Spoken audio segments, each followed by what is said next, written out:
আসসালামু আলাইকুম দর্শক, আশা করি আপনারা সবাই ভালো আছেন। আমিও ভালো আছি আপনাদের দোয়ায়।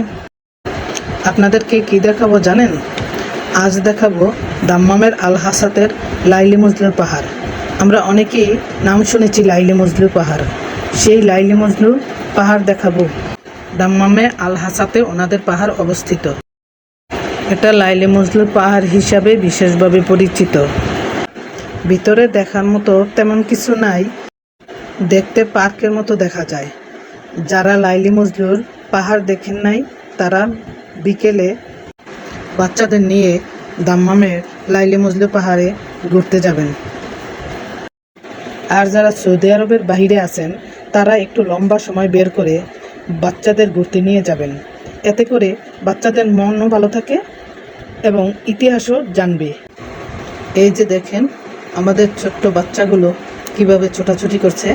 এই যে হাফসা, সিফাত কি যেন খুঁজছে পাহাড়ের আশেপাশে, কত আনন্দ করছে ওরা। এখানে দেখার মতো তেমন কিছুই নেই। অফিস আছে, শপিং মল আছে, হোটেল আছে, কফি শপ আছে। আগে নাম শুনেছি এখানে নাকি গুহা আছে এবং গুহাতে ঢুকলে শরীর ঠান্ডা ঠান্ডা লাগে। লাইলি মজনুর সংক্ষিপ্ত প্রেম কাহিনী আপনাদের সাথে শেয়ার করছি। এই রাজ্যের একজন আমির ছিলেন সহৃদয়বান এবং দানশীল ব্যক্তি। তবে তার রাজ্যে ছিল সুখ শান্তিতে ভরপুর। কিন্তু সেই আমিরের বুকে ছিল ব্যথার পাহাড়, কারণ তাদের ঘরে কোনো সন্তান ছিল না। আমির ভাবতে লাগলেন, এত ধন সম্পদ দিয়ে কি হবে যদি কোনো উত্তরসূরি না থাকে। সেজন্য মহান আল্লাহর দরবারে ফরিয়াদ করতে লাগলেন যেন আল্লাহ তাকে একটা পুত্র সন্তান দান করেন। আল্লাহ তার ফরিয়াদ কবুল করেন এবং তাদের ঘরে এলো একটা ছেলে সন্তান, যে সন্তান আমিরের স্ত্রীর কোলকে করে আলোকিত এবং রাজ্যকে করেছে আনন্দিত। সে খুশিতে আমির আরও বেশি খুশি ধন সম্পদ দান করতে লাগলেন।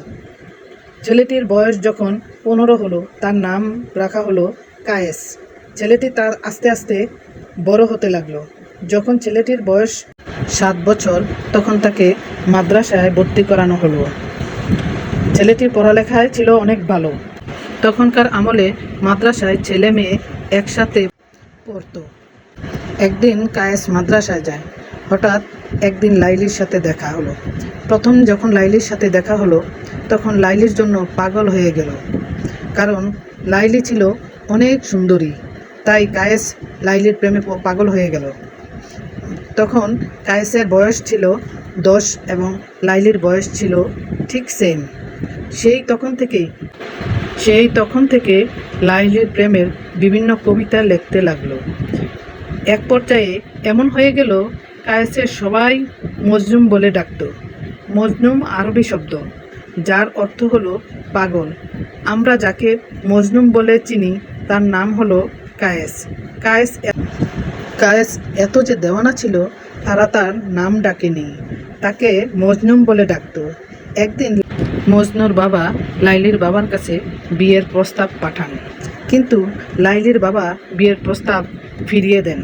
লাইলির বাবা এই বলে যে, আমি একজন পাগলের সাথে আমি আমার মেয়েকে বিয়ে দেব না। পরে লাইলিকে একজন বয়স্ক লোকের কাছে বিয়ে দেন। সে খবর শুনে মজনু আরও বেশি পাগল হয়ে যান। ফলে মজনু ঘর বাড়ি ছেড়ে জঙ্গলে চলে যান। অনেক বছর জঙ্গলে কাটাতে লাগলেন এবং যাকে সে দেখতে পায় তাকেই লাইলির নামে কবিতা লিখে শোনাতে থাকেন। সবাই তাকে পাগল বলে ডাকতে থাকেন। একদিন মজনুর বাবা মা মারা গেলেন। সে খবর লাইলি একজন বৃদ্ধাকে দিয়ে মজনুর কাছে পৌঁছাইলেন। সে খবর মজনু শোনার পর মজনু আরও মানসিকভাবে ভেঙে পড়ে। তখন সে প্রতিজ্ঞা করেন আর কোনো দিন তাদের এলাকায় যাবেন না।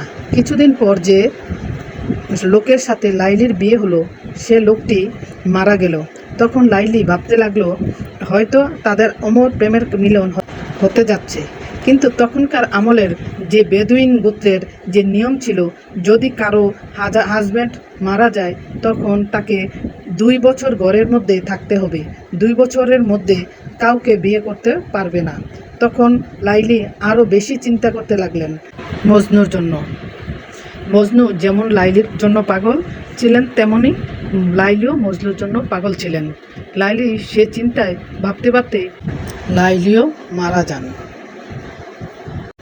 লাইলি মারা যাওয়ার সেই খবর জানতে পেরে মজনু সেই খবরে আরও পাগল হয়ে গেলেন। মজনু লাইলির সেই মৃত্যুর খবরে লাইলির কবরের পাশে চলে আসলেন। লাইলির কবরে এসে কান্না করতে করতে মজনু লাইলির কবরের উপরে মারা গেলেন এবং তাদেরকে পাশাপাশি দাফন করা হলো। এভাবে লাইলি মজনুর প্রেমের শুরু এবং শেষ হয়ে যায়। আর এর মধ্যে অনেক ঘটনা ছিল যেগুলো আমি বিস্তারিত আলোচনা করিনি, সংক্ষেপে আলোচনা করেছি। অনেক ঘটনাই হয়তো আপনাদের জানা আছে যা আমি তুলে ধরিনি। আজ এই পর্যন্তই। আবার কথা হবে অন্য কোনো সময়ে অন্য কোনো ভিডিও নিয়ে। কেমন? আল্লাহ হাফেজ।